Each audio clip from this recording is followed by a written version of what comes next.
Hey guys, তো বাসে উঠে সিটে না বসে এইভাবে বাঁদরের মতো ঝুলছি কেন আর এইভাবে সেজেগুজে কোথায় যাচ্ছি পুরো ফ্যামিলির সাথে সেটা জানতে হলে কিন্তু এই ব্লগটা কন্টিনিউ দেখতেই হবে।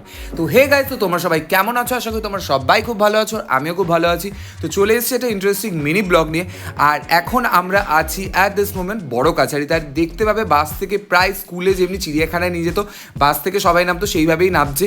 আর বড় কাছারিতে এসেছি তার কারণটাই হচ্ছে যে আমার ভাগ্নে মানে আমার গুল্লু বাবার মানসিকের পুজো ছিল, সেই জন্য বাড়ির বড়দের সাথে আমরা চলে এসেছি এখন বড় কাছারিতে। এখানে এসে দেখি প্রচুর লোক কিন্তু তাদের ছোট ছোট বাচ্চাদেরকে নিয়ে এসছে মানসিক দেওয়ার জন্য। ইভেন কি অনেকে কিন্তু গান বাজনা সমেত এসছে। তো ওদের গান বাজনার সাথেই কিন্তু আমরা মজা করতে করতে মন্দিরের দিকে যাচ্ছিলাম। আর সব থেকে বড় কথা, যেখানে বাসটা রেখেছিল সেখান থেকে কিন্তু মন্দিরের ডিস্টেন্সটা প্রায় অনেকটাই। তো গান বাজনা যেহেতু চলছিল আমরা বুঝতে পারিনি রাস্তাটা, কিন্তু সত্যি রাস্তাটা অনেক, যারা এসছো তারা হয়তো জানো যে কতটা হাঁটতে হয় মন্দির পৌঁছানোর জন্য। আর এখানে একটা সিস্টেম রয়েছে, যে সিস্টেমটা আমি তোমাদেরকে পরে বলছি, তার আগে আমি পরিচয় করাচ্ছি যে যার জন্য আমরা এসেছি, মানে আমার ভাগ্নে গুল্লু বাবা। ওকে দেখতে পাচ্ছ ফুল এক্সাইটমেন্টে নাচ গান করতে করতে ও আমাদের সাথে যাচ্ছে। আর ও প্রচণ্ড এক্সাইটমেন্ট।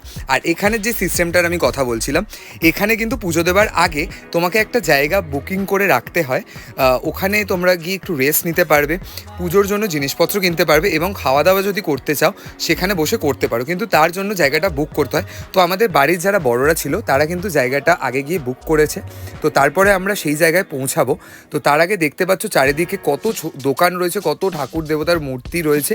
আর এখানে কিন্তু আমাকে দেখতে পারবে, আমি কিন্তু চারিদিকে খুঁজছি কোথায় খাবারের দোকান রয়েছে, কারণ সকালে যেহেতু বেরিয়েছি ঘর থেকে কিচ্ছু খাইনি। আর বাড়ি থেকে বলে দিয়েছিল পুজো দেওয়ার পরই খাবি, কিন্তু আমার তো মন মানছে না, কারণ আমার না খেলে আমার মাথাটা ঠিক কাজ করে না। যারা আমার ব্লগ দেখো তারা অবশ্যই জানো এই ঘটনাটা।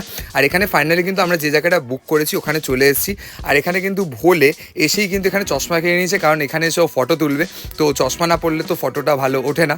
আর এইসব করতে করতে কিন্তু আমরা চলে গেছিলাম খাবার দোকানে, মানে আমি আর আমার বন্ধুগণ গিয়ে খাওয়া দাওয়াটা করে নিয়েছি বাড়ির কাউকে না জানিয়ে, কারণ প্রচণ্ড জোর খিদে পেয়েছিল আর কচুরি দেখে লোভ সামলাতে পারিনি।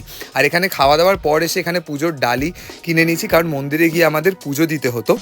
আর এখানে বাড়ির বড়রা সবাই মোটামুটি সব কিছু যেগুলো দরকার সেগুলো জোগাড়যন্ত্রী করে এবার মন্দিরের দিকে এগাচ্ছে।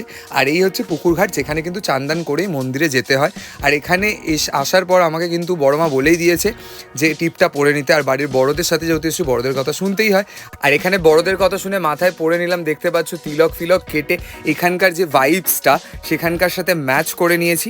তো এরপরে আমরা কি করলাম এবং গুল্লু বাবাকে কী করানো হলো সেটা জানতে হলে এই ব্লগটার পার্ট 2টা দেখতে হবে। এখনকার মতো টাটা, দেখা হচ্ছে নেক্সট ব্লগে।